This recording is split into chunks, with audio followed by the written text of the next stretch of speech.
सूर्य विवाह कथा। सूत जी की बात सुनकर ऋषि बोले, हे सूत जी, रन्नो देवी का विवाह सूर्य भगवान के साथ कैसे संभव हुआ होगा? उनका तेज तो धधकते हुए आग के गोले के समान है। जो कोई उनके निकट गया होगा वह अवश्य झुलस गया होगा। उन्हें तो दूर से देखने पर ही नेत्र चौंधिया जाते हैं। निकट आने पर तो कोई उनकी ओर देख ही नहीं सकता। इसके अतिरिक्त जब वे विवाह के लिए इलाचल पर आए होंगे तो इलाचल को छोड़कर शेष संपूर्ण ब्रह्मांड में अंधकार हो गया होगा। ऐसी स्थिति में रन्नो देवी के साथ उनका विवाह कैसे हो सका होगा? इस प्रकार के अनेक प्रश्न हमारे मस्तिष्क में घुमड़ते हैं। कृपा करके इनका समाधान कीजिए। ऋषियों की इन शंकाओं का निवारण करते हुए सूत जी कहने लगे, आप लोगों की शंकाओं का समाधान करने के लिए मैं इस विवाह की कथा को प्रारंभ से सुनाता हूँ। यह तो मैं बता ही चुका हूँ कि प्रभु विश्वकर्मा की दो सुंदर कन्याएं उत्पन्न हुई, जो शीघ्र ही युवा अवस्था को प्राप्त हुई। छोटी कन्या ने स्वयंवर द्वारा अपना विवाह करने की विश्वकर्मा जी से अनुमति मांगी, जो उन्होंने प्रदान कर दी। यह अनुमति मिलने पर उस कन्या ने एक सुंदर पराक्रमी युवक से विवाह कर लिया। बड़ी कन्या रन्नो देवी ने अपना भाग्य प्रभु के हाथों में सौंपते हुए कहा, जिससे आप मेरा विवाह कर देंगे वही मुझे पति के रूप में स्वीकार होगा। पुत्री की यह बात सुन उन्होंने सूर्य नारायण से रत्नो देवी का विवाह करने की तैयारी आरंभ कर दी। सबसे पहले उन्होंने अपने तीनों रूपों ब्रह्मा, विष्णु, महेश को आमंत्रित किया, जो कार्यों के अनुसार प्रभु के ही तीन रूप हैं, और उन्हें बताया कि मैं रन्नो देवी का विवाह सूर्य नारायण के साथ करना चाहता हूँ। तीनों ने ही इस विचार को अति उत्तम बताया और कहा कि महर्षि कश्यप के पुत्र सूर्य नारायण से अधिक श्रेष्ठ वर रन्नो देवी के लिए कोई दूसरा हो भी नहीं सकता। इस प्रकार सहमति हो जाने पर प्रभु ने गुरु बृहस्पति के साथ वासुदेव को कश्यप के पास अपनी कन्या के वागदान के लिए भेजा। उनके प्रस्थान करते ही प्रभु ने अपने पांचों मानस पुत्रों को विविध कार्य सौंप दिए। उन्होंने बड़ी तत्परता से समस्त कार्यों को किया। उधर बृहस्पति के साथ वासुदेव महर्षि कश्यप के आश्रम में पहुंचे। वे थोड़ी देर पहले ही ध्यानावस्था से निवृत्त होकर बैठे थे। इन दोनों को अपने आश्रम में आया देख उन्होंने दोनों का यथोचित सत्कार किया। कुशल क्षेम के पश्चात वासुदेव ने बताया, हे महर्षि, भगवान विश्वकर्मा अपनी कन्या रन्नो देवी का विवाह आपके पुत्र सूर्य नारायण के साथ करना चाहते हैं। इस विषय में आपकी सहमति प्राप्त करने के लिए ही प्रभु ने हमें आपकी सेवा में भेजा है। अतः आपकी स्वीकृति पाकर हम धन्य होंगे।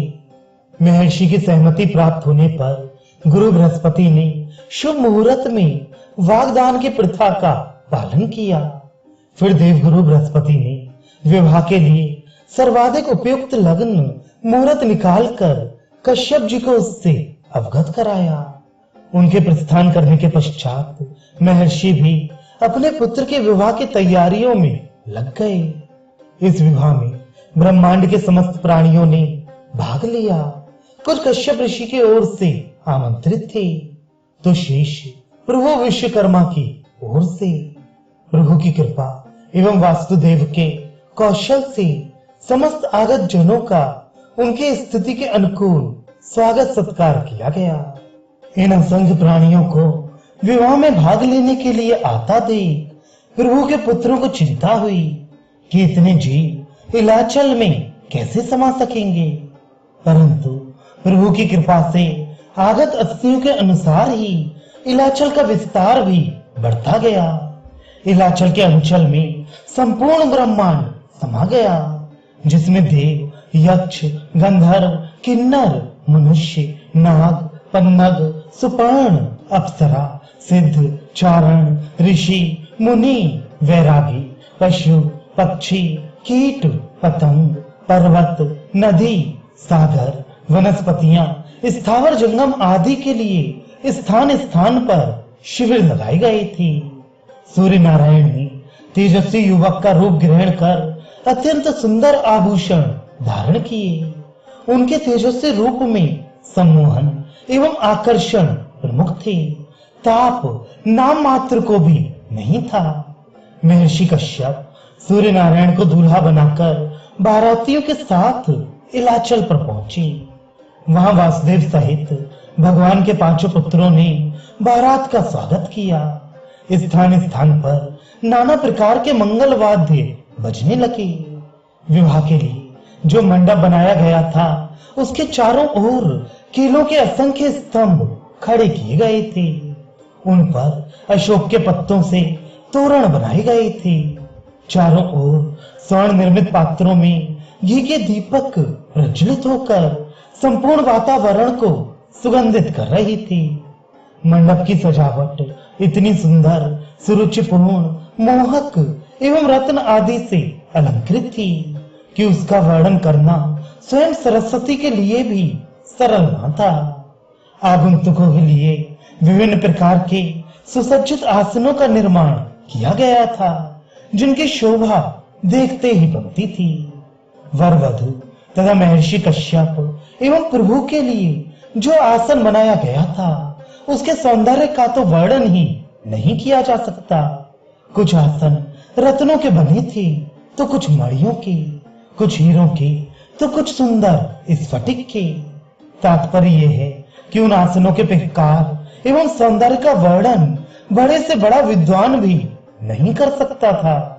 जिस समय महर्षि कश्यप सूर्य नारायण को लेकर विवाह मंडप में पधारे, उस समय यक्ष, गंधर्व आदि मंगल गान करने लगे तथा अप्सराएं अपने मोहक नृत्यों से आगतों को मुग्ध करने लगी। स्त्रियां मांगलिक गान करने लगी तो बंदी मानव उनके प्रशंसा में स्तुति करने लगे।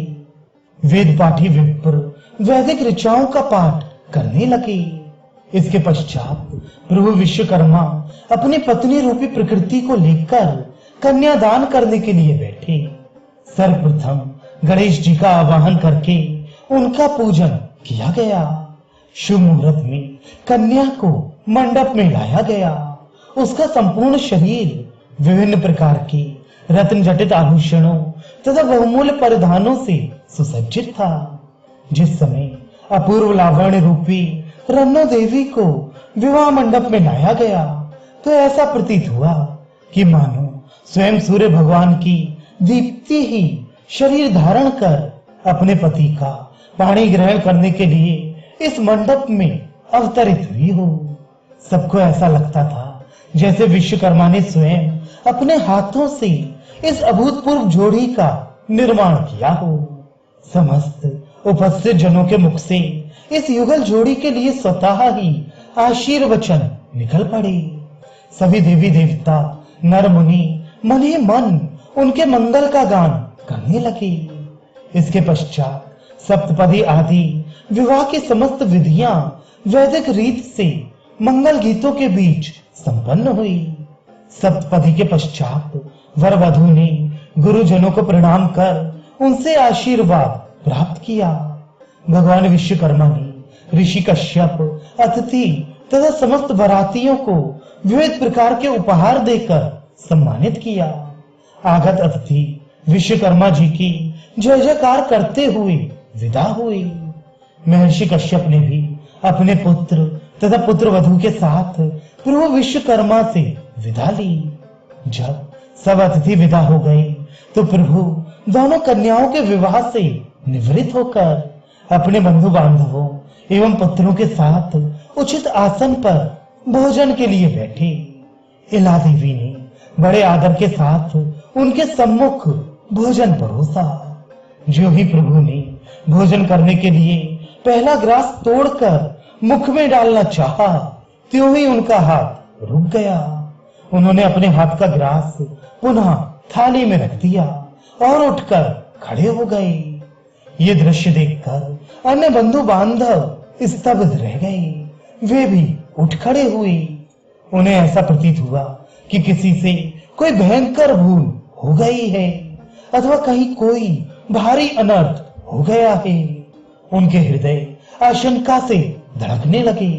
उनके मन में अनेक प्रकार की कुशंकाएं उठने लगी।